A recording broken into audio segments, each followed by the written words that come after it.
आज हम स्टार्ट करेंगे चैप्टर नंबर 3 क्लास 10 साइंस, जो कि केमिस्ट्री से ही रिलेटेड है, मेटल्स एंड नॉन मेटल्स। देखिए, हमारे पास नियरली 118 एलिमेंट्स, 118 एलिमेंट्स हमारे पास इस टाइम प्रेजेंट है, जिनको हम अलग अलग कैटेगरीज में डालते हैं on the basis of their similarity and dissimilarity, उनके डिफरेंसेस और उनमें कॉमन मिलने वाली प्रॉपर्टीज के बेस पे हमने उनको कैटेगराइज कर लिया है, अलग अलग कर दिया है। उनमें जो मेन ग्रुप बनाए गए हैं वो है मेटल्स और नॉन मेटल्स का। लेकिन एक और ग्रुप है जिसमें वो एलिमेंट पाए जाते हैं जिनमें दोनों की प्रॉपर्टी होती है, मेटल्स की भी प्रॉपर्टी होती है और नॉन मेटल्स की भी प्रॉपर्टी होती है, उनको बोलते हैं हम मेटलॉइड। इस चैप्टर में जो हम बात करने वाले हैं वो है मेटल और नॉन मेटल। क्या क्या होगा इस चैप्टर में? मेटल्स की डेफिनेशन हम करेंगे, उसके बाद मेटल्स की physical property, chemical property, uses, फिर नॉन मेटल की हम डेफिनेशन करेंगे, उसकी physical property, chemical property, uses, उसके बाद आयनिक कंपाउंड्स हम पढ़ेंगे, फिर मेटल को उसके मिक्सचर से अलग निकालने के लिए, ओर में से अलग निकालने के लिए जो जो प्रोसेस है वो हम डिस्कस करेंगे। एलओए भी हम इस चैप्टर में पढ़ने जाएंगे। लेकिन सबसे पहले हम स्टार्ट करते हैं, जो हमारा आज का टॉपिक है वो है मेटल्स। आपने बेसिक क्लासेस जो थी, आपकी छोटी क्लासेस थी, 7th थी, 8th थी, आपने इनके बारे में सुना हुआ है। आप जनरली ये कहते थे कि metals are the element that conduct heat, electricity, which are malleable and ductile. ये आपको अब तक पता है मेटल्स के बारे में कि ये इलेक्ट्रिसिटी भी अपने में से पास होने देते हैं, हीट भी पास होने देते हैं, मैलिएबल होते हैं, डक्टाइल होते हैं। यहाँ भी हम ये सारे डिस्कस करेंगे चीजें। लेकिन डेफिनेशन में हम क्या कहेंगे? जो डेफिनेशन होगी मेटल्स की क्लास 10th के अकॉर्डिंग जो होगी वो हम करने जा रहे हैं बोर्ड पे। वो देखिए अब कि मेटल्स क्या है हमारे पास। Elements that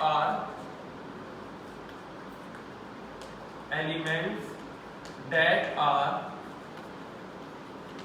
electropositive in nature is known as metals. वो एलिमेंट जो इलेक्ट्रोपॉजिटिव होते हैं नेचर में। अब आपको एक ही वर्ड जो है इस लाइन में अगर प्रॉब्लम कर रहा होगा तो वो ये है, इलेक्ट्रोपॉजिटिव। क्या मीनिंग है? जो इलेक्ट्रॉन को लूज करके पॉजिटिव आयन बना ले उसे बोलते हैं इलेक्ट्रोपॉजिटिव। दोबारा सुन लीजिए, जो इलेक्ट्रॉन को लूज करके पॉजिटिव आयन बना ले वो होता है इलेक्ट्रोपॉजिटिव। तो इस तरीके से हम क्या कह सकते हैं? ये भी कह सकते हैं कि मेटल के पास जो है टेंडेंसी होती है, that is metal have tendency to lose electron and make positive ion. तो हम ये कह सकते हैं कि मेटल के पास एक टेंडेंसी है। टेंडेंसी का मीनिंग क्या है? क्षमता, कि अपने में से इलेक्ट्रॉन लूज कर दे और क्या बना ले? पॉजिटिव आयंस बना ले। ये इलेक्ट्रोपॉजिटिव का ही मीनिंग लिखा है मैंने। तो मेटल के लिए हम क्या कहेंगे? वो जो इलेक्ट्रोपॉजिटिव होते हैं नेचर में। कैसे? देखिए एग्जांपल ले लेते हैं। मान लिया आपने सोडियम लिया, मेटल है, सोडियम अपने में से एक इलेक्ट्रॉन लूज कर सकता है और इसके ऊपर साइन क्या आता है? Na+। कैल्शियम लिया, 2 इलेक्ट्रॉन्स लूज कर सकता है, जितने इलेक्ट्रॉन लूज करेगा उतने साइन आ जाएंगे 2+। एल्यूमिनियम लिया, 3 इलेक्ट्रॉन लूज कर सकता है तो साइन क्या आ जाएगा? 3+। ये चीजें 9th क्लास में आपने की होंगी, आयंस जो होते हैं। तो ये जो किसी के ऊपर पॉजिटिव, 2 पॉजिटिव, 3 पॉजिटिव होते हैं, ये यही बताते हैं कि ये एक इलेक्ट्रॉन लूज कर सकता है, इसने 2 कर सकता है, ये 3 कर सकता है, 4 आएंगे तो 4 कर सकता है। ठीक है, इस तरीके से ये चीज हमें क्या बताते हैं, इलेक्ट्रोपॉजिटिव नेचर को बताते हैं कि ये जो सारे हैं वो इलेक्ट्रोपॉजिटिव नेचर के हैं हमारे पास। अब मेटल्स जो है जनरली सॉलिड ही है हमारे पास, मोस्टली सारी सॉलिड फॉर्म में पाई जाती हैं। एक को छोड़ के आपको याद रखना है वो कौन सी है, मरकरी। तो आप लिखोगे, इसी में ही एक लाइन और लिख लेते हैं, all the metals are solid, सिर्फ किसको छोड़ के, mercury, which is in liquid state. Mercury को छोड़ के बाकी सारी मेटल जो है आपकी वो क्या पाई जाती है, सॉलिड फॉर्म में पाई जाती है, सिर्फ जो है मरकरी ही लिक्विड में है। उसके अलावा मेटल्स मिलती कहाँ है, अर्थ के क्रस्ट में, जो लेयर है अर्थ की क्रस्ट है हमारा जो सरफेस उसका, उसमें पाई जाती है। तो हम वो भी डिस्कस कर लेते हैं इसमें कि उनकी अबंडेंस कितनी है। अबंडेंस का मीनिंग है कितनी प्रचुर मात्रा में, कितनी ज्यादा मात्रा में कौन कौन सी मेटल पाई जाती हैं।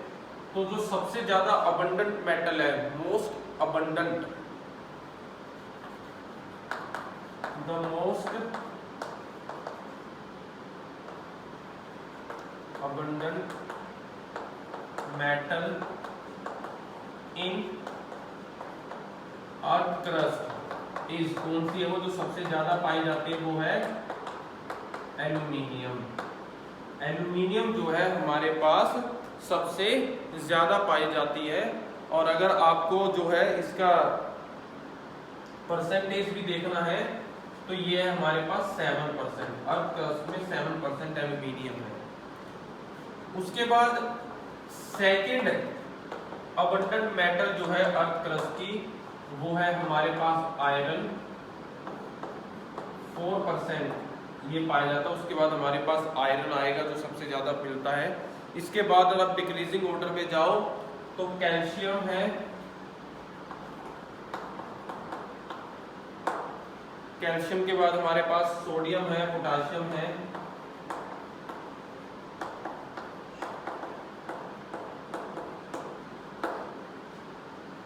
मैग्नीशियम, और फिर बाकी जितनी रह जाती हैं। ये एक तरीके से डिक्रीजिंग ऑर्डर भी कह सकते हो आप। ये सबसे ज्यादा पाई जाने वाली मेटल अर्थ के क्रस्ट में, उसके बाद ये, फिर ये, फिर ये, फिर ये, फिर ये, फिर ये। अगर इनकी परसेंटेज लिखनी है आपको तो आप लिख सकते हो, ये है आपके पास 3.6%, ये है आपके पास 2.8%,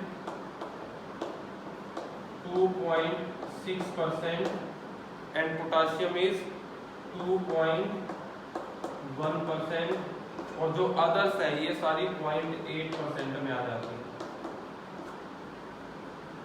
ये इनकी जो है वो परसेंटेज है जितना ये मिलते हैं अर्थ क्रस्ट में। तो ये आपको अब एमसीक्यूज पैटर्न हो चुका है सीबीएसई का, तो आपको ये चीजें क्लियर होनी चाहिए, पूछी जा सकती हैं आपसे। ठीक है, अब हम स्टार्ट करेंगे। सबसे पहला टॉपिक, डेफिनेशंस में हमने ये सब किया है मेटल्स की। अब हम इसकी फिजिकल प्रॉपर्टी शुरू करेंगे कि मेटल की फिजिकल प्रॉपर्टीज क्या है हमारे पास। Most of the physical properties are already you studied in earlier classes like 8, जो मैलिएबिलिटी होती है, डक्टिलिटी होती है, melting point, boiling point, electrical conductivity, thermal conductivity, sonorous, lustrous, बहुत सारी प्रॉपर्टी हैं जो आपने ऑलरेडी पढ़ रखी हैं। उन्हीं को ही हम थोड़ा सा और डिटेल में यहाँ पर करेंगे। तो हेडिंग है हमारे पास physical properties of metals. Metals की फिजिकल प्रॉपर्टी हम करेंगे। देखिए, सबसे फर्स्ट शुरू करते हैं वही बेसिक प्रॉपर्टी जो आपने पढ़ी हुई है, वो है मैलिएबिलिटी। पहले नंबर पे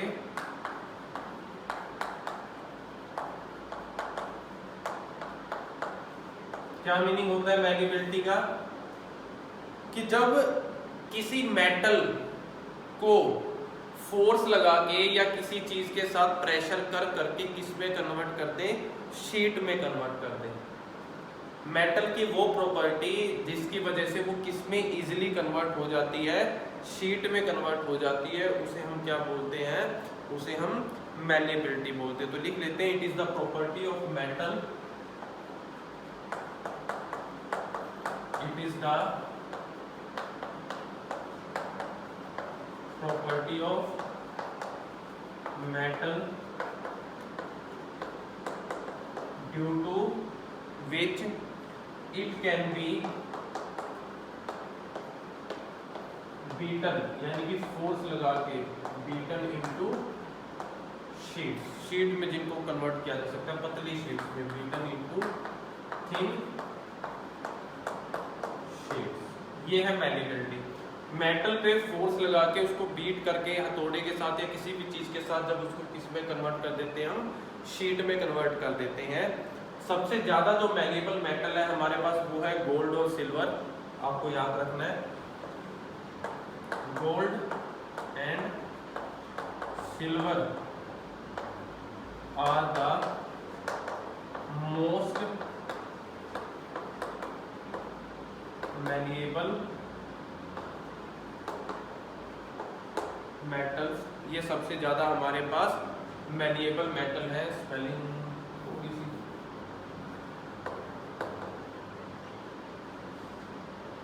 हमारे पास ये क्या है, मैलिएबल मेटल्स।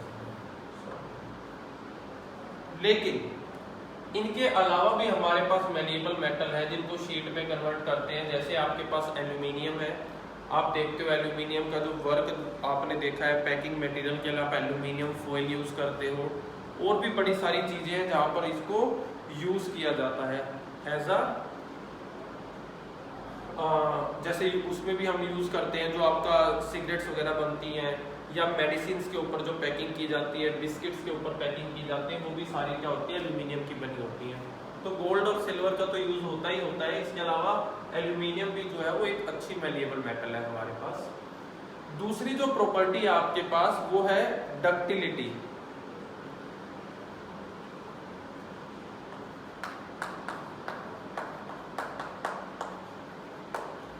देखिए डक्टिलिटी क्या है, ये भी पढ़ी हुई आपने। मैलिएबिलिटी में मेटल कन्वर्ट हो रही थी शीट्स में, डक्टिलिटी में मेटल कन्वर्ट हो जाएगी वायर्स में। कि जब मेटल जो है वायर्स में कन्वर्ट हो जाए, फोर्स के साथ उसको तार में कन्वर्ट कर दे, पतली तार बना दे उसकी, उस प्रॉपर्टी को हम क्या बोलते हैं, डक्टिलिटी। तो डेफिनेशन लिख लेते हैं इसकी भी, इट इज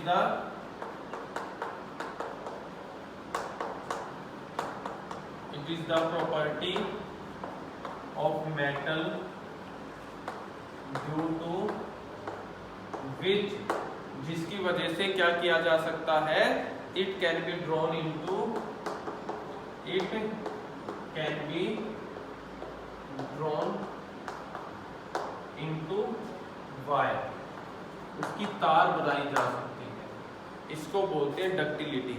हम क्या कर सकते हैं, उसकी वायर्स बना सकते हैं। और सबसे ज्यादा जो डक्टाइल मेटल है हमारे पास, आपको याद रखना है, जो सबसे ज्यादा डक्टाइल मेटल है वो है gold. Gold is most ductile metal. क्यों? Because 1 gram of gold can make 2 kilometre long wire. 1 gram अगर आपने गोल्ड का लिया है तो 1 ग्राम गोल्ड से आप इतनी लंबी तार बना सकते हो जिसकी लेंथ कितनी हो जाएगी, 2 किलोमीटर हो जाएगी। ठीक है, इसलिए इसको सबसे ज्यादा डक्टाइल बोलते हैं। लेकिन इसके अलावा हमारे पास कॉपर है, एल्यूमिनियम है, सिल्वर है। अगर गोल्ड तो सबसे ज्यादा है, इसके बाद अगर हम देखें तो सिल्वर भी डक्टाइल है, सिल्वर की भी तारें बनती हैं। एल्यूमिनियम वो भी, कॉपर, क्योंकि इनकी आप बिजली की तारें घर में आप यूज करते हो तो वो वायर्स किसकी होती हैं, कॉपर और एल्यूमिनियम की। तो हम ये कह सकते हैं कि वो भी क्या है, आपके पास डक्टाइल है। तीसरा आपके पास आ जाती है प्रॉपर्टी थर्मल कंडक्टिविटी।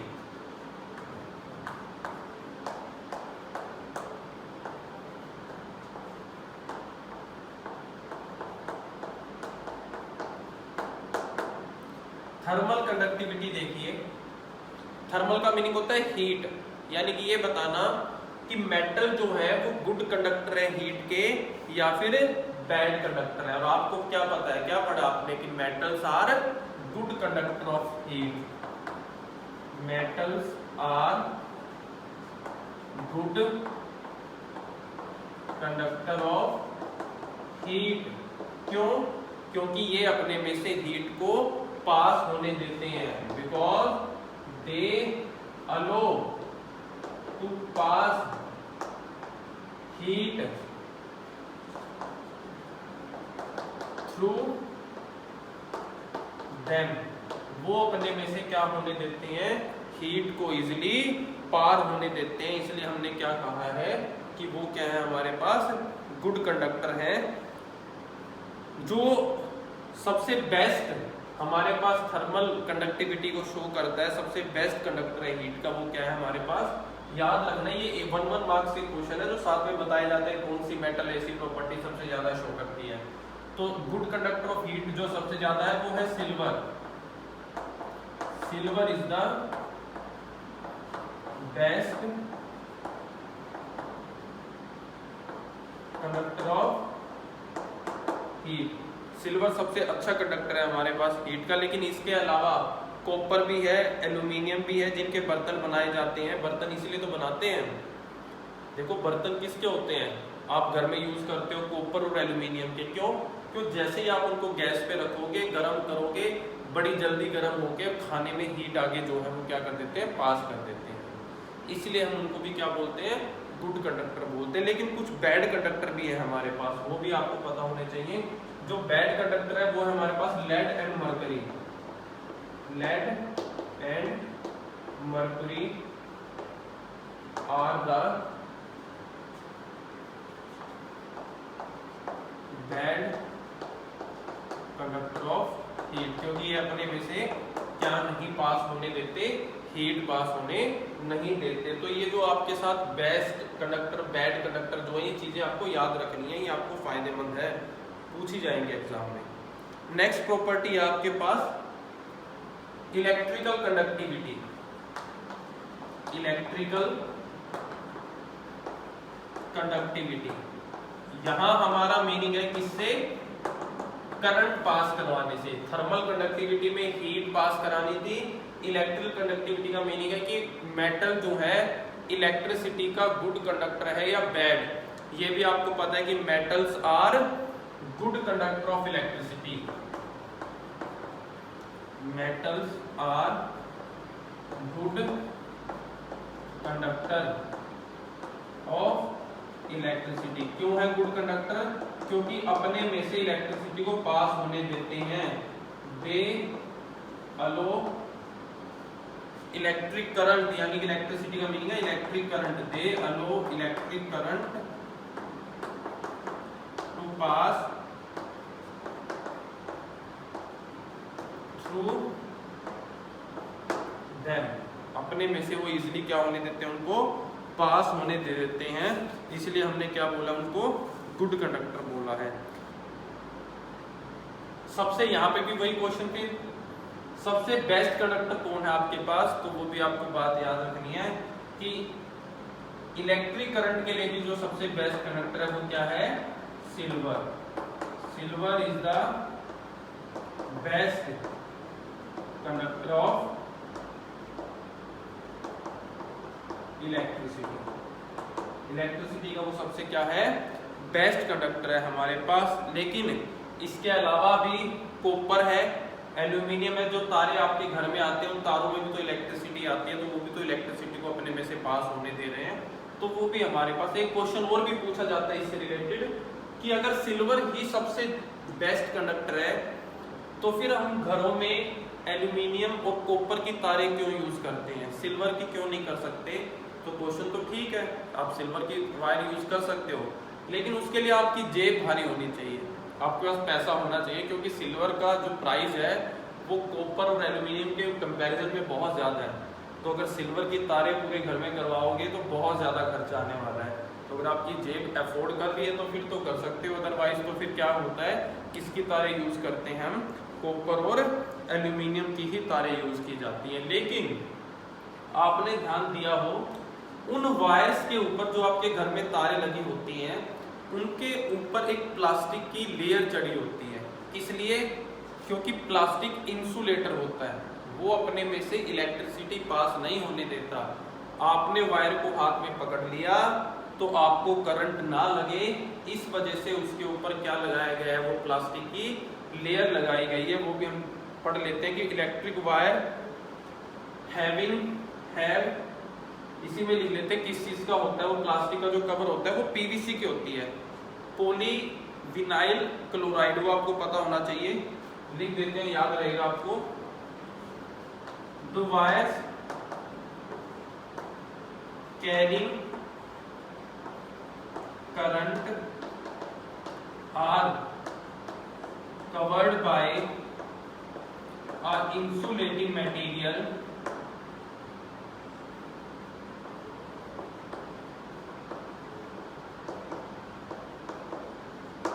प्लास्टिक भी होता है, या हम लिख सकते हैं इंसुलेटिंग मटेरियल पीवीसी, प्लास्टिक वही होता है एक तरीके से, पॉलीविनाइल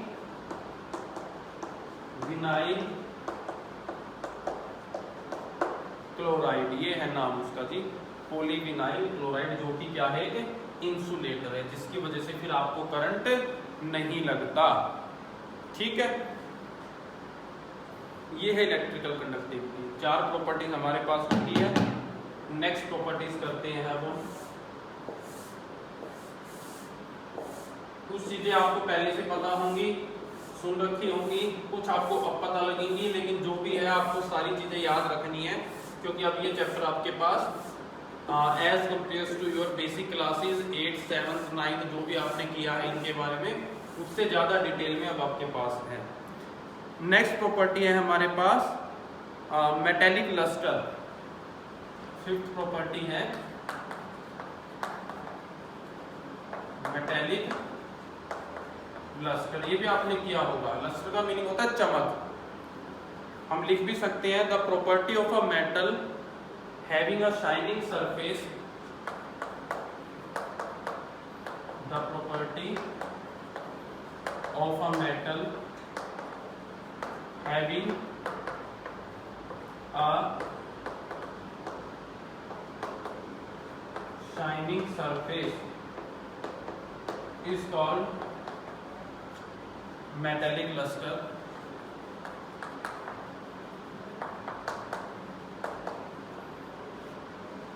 इसको हम क्या बोलते हैं, मेटेलिक लस्टर बोलते हैं।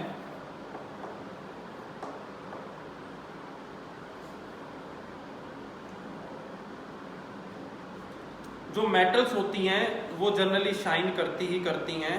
कोई भी मेटल आप ले लीजिए, गोल्ड है, सिल्वर है, प्लेटिनम है, ये सब क्या करती है, शाइन करती हैं। लेकिन अगर इन पे जंग लग जाए तो फिर क्या होगा, इनकी शाइन जो है वो क्या हो जाती है, कम हो जाती है। तो हम लिख भी सकते हैं metals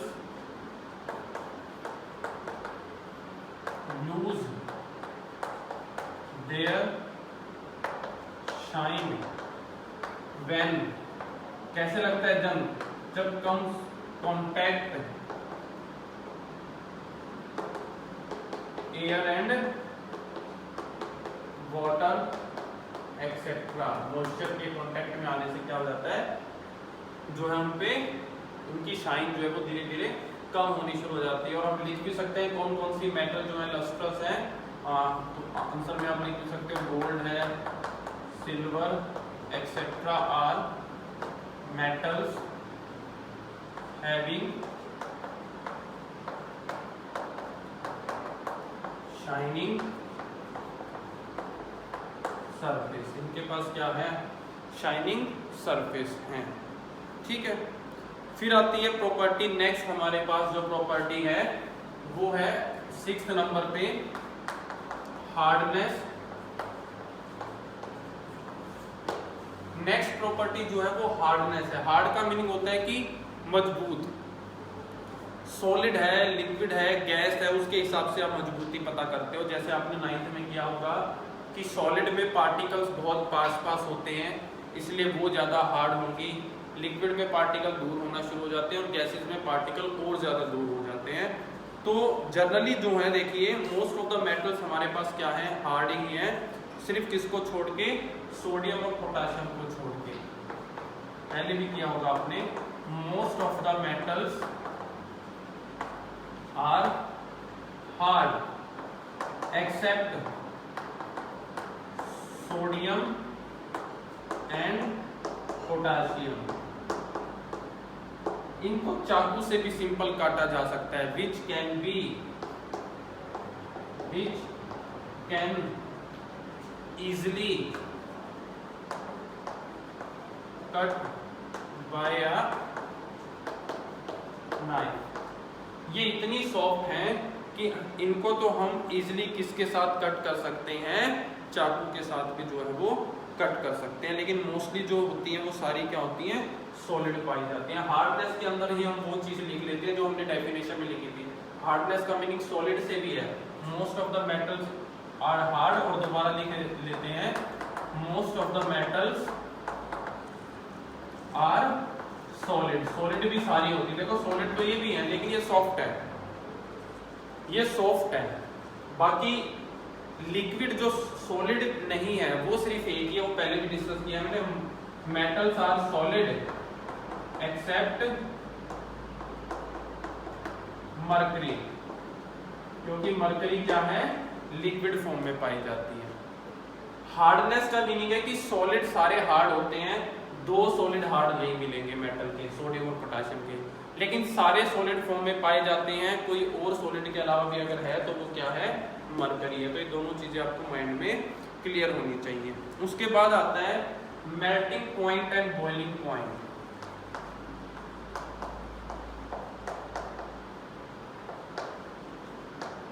melting and boiling point, ये भी आपने किया होगा, सुन लेते हैं, दोबारा कर लेते हैं। मेटल जो होती हैं उनका मेल्टिंग और बॉइलिंग पॉइंट जो होता है वो क्या होता है, हाई होता है ऑलवेज, क्योंकि सॉलिड करेक्टर की होती हैं। आपको पता है जो सॉलिड होते हैं पार्टिकल बहुत क्लोज होते हैं, उनमें पार्टिकल जितने ज़्यादा क्लोज होंगे उतने स्ट्रोंगली एक दूसरे को जकड़ के बैठे होंगे। जितने स्ट्रोंगली एक दूसरे को जकड़ रखा होगा उतनी ज़्यादा फोर्स लगानी पड़ेगी उनको अलग करने के लिए। तो इसलिए उतना ज़्यादा टेम्परेचर आपको लगाना पड़ेगा, उतनी ज़्यादा हीट देनी पड़ेगी। यही रीज़न है कि मेटल सॉलिड है तो इनका मेल्टिंग और बॉइलिंग पॉइंट भी क्या मिलेगा, हाई होगा। तो लिख लीजिए melting point and boiling point of metals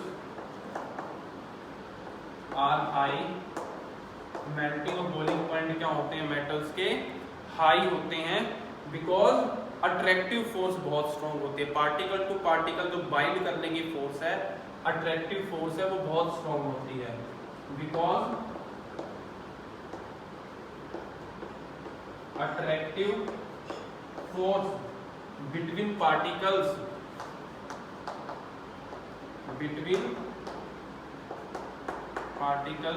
is very strong. वो क्या होती है, बहुत स्ट्रॉन्ग होती है। तो अगर इसमें भी आपको याद रखना है तो मैं आपको बता देता हूँ किसका सबसे ज्यादा मेल्टिंग और बॉइलिंग पॉइंट और किसका कम। टंगस्टन का मेल्टिंग बॉइलिंग पॉइंट सबसे ज्यादा होता है, सॉरी मेल्टिंग पॉइंट की बात कर रहे हैं। टंगस्टन का मेल्टिंग पॉइंट सबसे ज्यादा होता है और मरकरी का सबसे कम होता है। लिख लेते हैं, tungsten have highest melting point where mercury has lowest melting point। Tungsten का सबसे ज्यादा होता है और मरकरी का जो है वो सबसे कम होता है हमारे पास। ठीक है, ये आपको याद रखनी है चीजें। नेक्स्ट पॉइंट आता है हमारे पास, नेक्स्ट पॉइंट आ जाएगा हमारे पास डेंसिटी। अब ये आपको बेसिक क्लासेस से ही पता है, डेंसिटी किसकी ज्यादा होती है, सॉलिड की, लिक्विड की, गैस की। तो आप कहोगे सॉलिड की डेंसिटी सबसे ज्यादा होती है, आप पढ़ के आए हुए हो ये चीजें।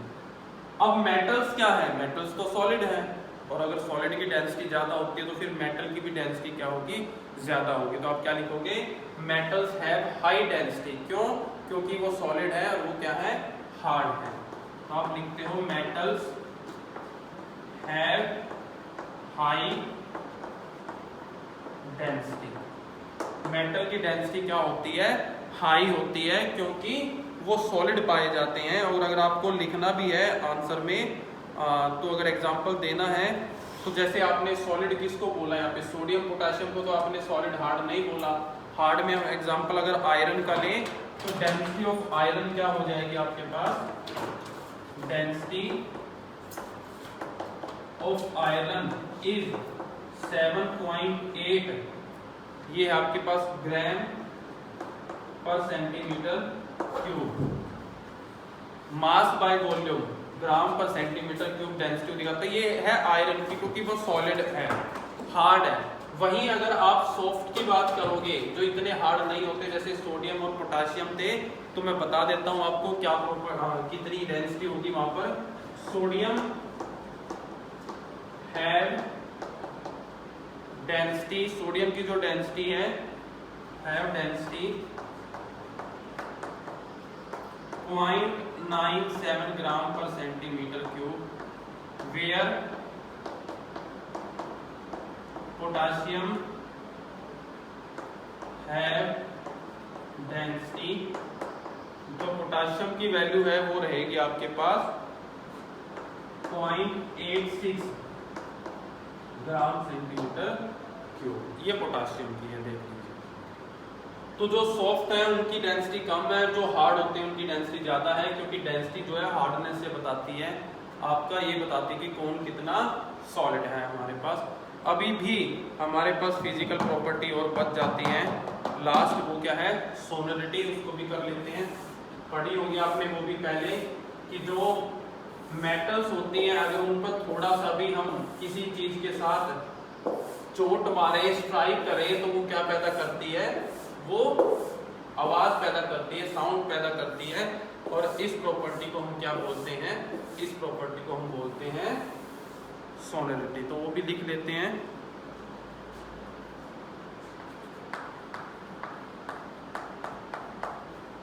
नाइन्थ प्रॉपर्टी हो जाएगी शायद, ये है सोनोरिटी। तो सोनोरस कह सकते हो आप इसको, कि metal make sound when hit with an object, metal makes sound when hit with an object. This property of producing sound is called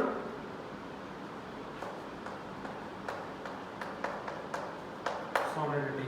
इसको हम क्या बोलते हैं, सोनोरिटी बोल जाते हैं। और मोस्टली मेटल जो होती है वो क्या होती है, सोनोरिटी। इसलिए हम क्या करते हैं, मेटल्स को किस में यूज करते हैं, बेल्स वगैरह जो आपकी बनती है, रिंग्स जो बनती है, उनमें हम किसको यूज करते हैं, मेटल्स को यूज करते हैं। एक लास्ट पॉइंट है जो आपको याद रखना है, वो क्या, जितनी भी मेटल्स होती हैं सबका जो कलर होता है मोस्टली सिल्वर या फिर ग्रे ही होता है, कुछ को छोड़ के। जैसे गोल्ड का येलो कलर हो जाता है आपका, और कॉपर जो है वो आपके पास रेडिश ब्राउन कलर में है। बाकी सबका आपका कलर अगर कोई पूछ ले, ना याद रहे तो मैं लिख देता हूँ last point, metals are usually of silver और ग्रे कलर, एक्सेप्ट किसको छोड़ के, गोल्ड जिसका कलर होता है येलो, एंड कॉपर जिसका कलर क्या होता है, रेडिश ब्राउन, इसका कलर रेडिश ब्राउन होता है। इनको छोड़ के बाकी सारी मेटल जनरली किस कलर की होती हैं, ग्रे कलर की होती हैं या फिर सिल्वर कलर की आपके पास पाई जाती है। तो ये था हमारे पास मेटल्स की डेफिनेशन और उनकी फिजिकल प्रॉपर्टीज जो आपको पता होनी चाहिए।